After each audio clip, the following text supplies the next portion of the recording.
Venezuela के राष्ट्रपति Nicolas Maduro को लेकर की जा रही कथित किडनैपिंग और उसके बाद देश की तेल कमाई लूटे जाने के आरोपों ने अंतर्राष्ट्रीय राजनीति में नया विवाद खड़ा कर दिया है। कराकस का दावा है कि अमेरिका ने सत्ता परिवर्तन और दबाव की अपनी पुरानी रणनीति के तहत न केवल मादुरो सरकार को अस्थिर करने की कोशिश की बल्कि वेनेजुएला की राष्ट्रीय संपत्ति पर भी कब्जा जमाया है।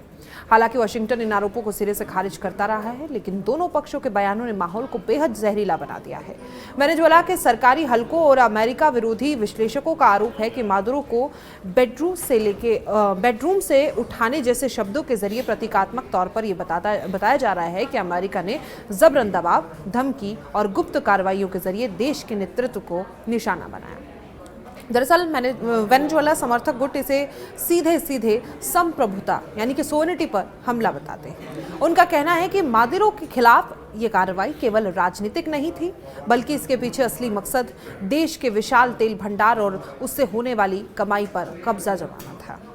इन दावों के मुताबिक मादुरो प्रकरण को अभी 1 महीना भी पूरा नहीं हुआ और इतने कम समय में ही अमेरिका ने वेनेजुएला के तेल से होने वाली बड़ी कमाई का बड़ा हिस्सा अपने नियंत्रण में ले लिया। आरोप है कि ये रकम मामूली नहीं है बल्कि सैकड़ों मिलियन डॉलर में है। वेनेजुएला का कहना है कि ये पैसा ना तो देश के विकास में लगा, ना ही वहां के आम नागरिकों के भलाई के लिए इस्तेमाल हुआ, बल्कि इसे अमेरिका के वैश्विक दादागिरी और रणनीतिक हिस्सों को मजबूत करने में झोंक दिया गया। सबसे विवादास्पद दावा है कि अमेरिका ने इस कथित लूटे गए खजाने को सीधे अपने पास रखने के बजाय एक खाड़ी क्षेत्र के मुस्लिम देश में छुपा दिया। वेनेजुएला समर्थक विश्लेषकों का कहना है कि ऐसा इसलिए किया गया ताकि धन को अंतर्राष्ट्रीय निगरानी, कानूनी दावों और संभावित प्रतिबंधों से बचाया जा सके। उनके मुताबिक ये कदम अमेरिका की उस रणनीति का हिस्सा है जिसमें वो अपने आर्थिक और राजनीतिक दबाव को छिपे हुए नेटवर्क के जरिए आगे बढ़ाता है।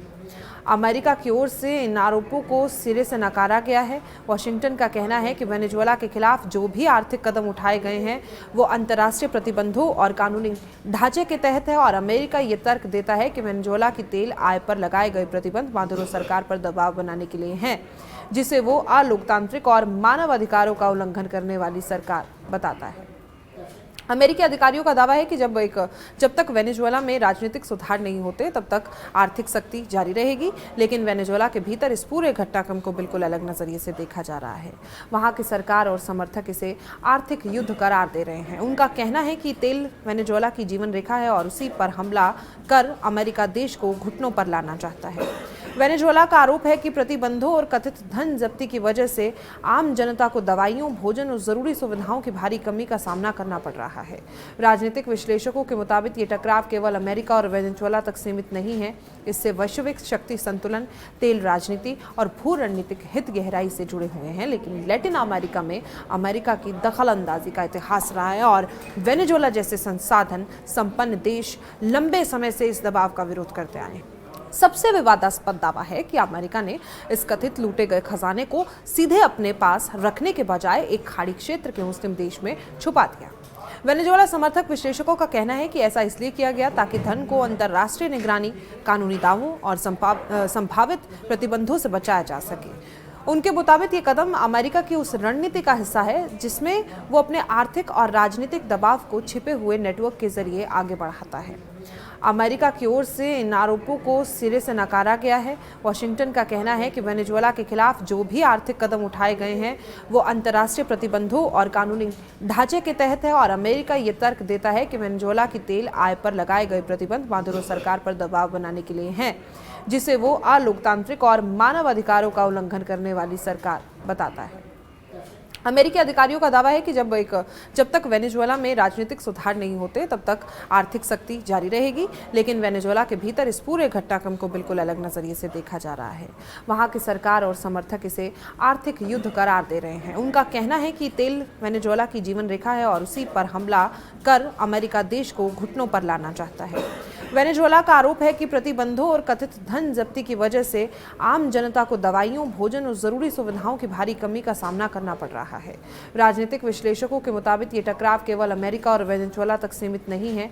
इससे वैश्विक शक्ति संतुलन, तेल राजनीति और भू रणनीतिक हित गहराई से जुड़े हुए हैं। लेकिन लैटिन अमेरिका में अमेरिका की दखलंदाजी का इतिहास रहा है और वेनेजुएला जैसे संसाधन संपन्न देश लंबे समय से इस दबाव का विरोध करते आए हैं। वहीं अमेरिका का कहना है कि वो क्षेत्र में लोकतंत्र और स्थिरता को बढ़ावा देना चाहता है। कुल मिलाकर देखिए, मादुरो की कथित किडनैपिंग, वेनेजुएला की तेल कमाई की लूट और उसे खाड़ी देश में छुपाने जैसे आरोपों ने अंतर्राष्ट्रीय राजनीति में एक नया तूफान खड़ा कर दिया। जहां एक और वेनेजुएला इसे अमेरिका की खुली दादागिरी और आर्थिक लूट बताता है, वहीं दूसरी ओर अमेरिका इसे कानूनी और रणनीतिक कार्रवाई करार देता है। सच्चाई देखिए चाहे जो भी हो, इतना साफ है कि ये टकराव आने वाले समय में तीखा होगा और तीखा होगा, और इसका असर केवल वेनेजुएला पर ही नहीं बल्कि पूरी वैश्विक राजनीति और तेल बाजार पर पड़ता हुआ दिखाई देगा। आपकी क्या राय है, कमेंट बॉक्स में जरूर बताएं। चैनल को सब्सक्राइब करें। फिलहाल के लिए मुझे दीजिए इजाजत। नमस्कार।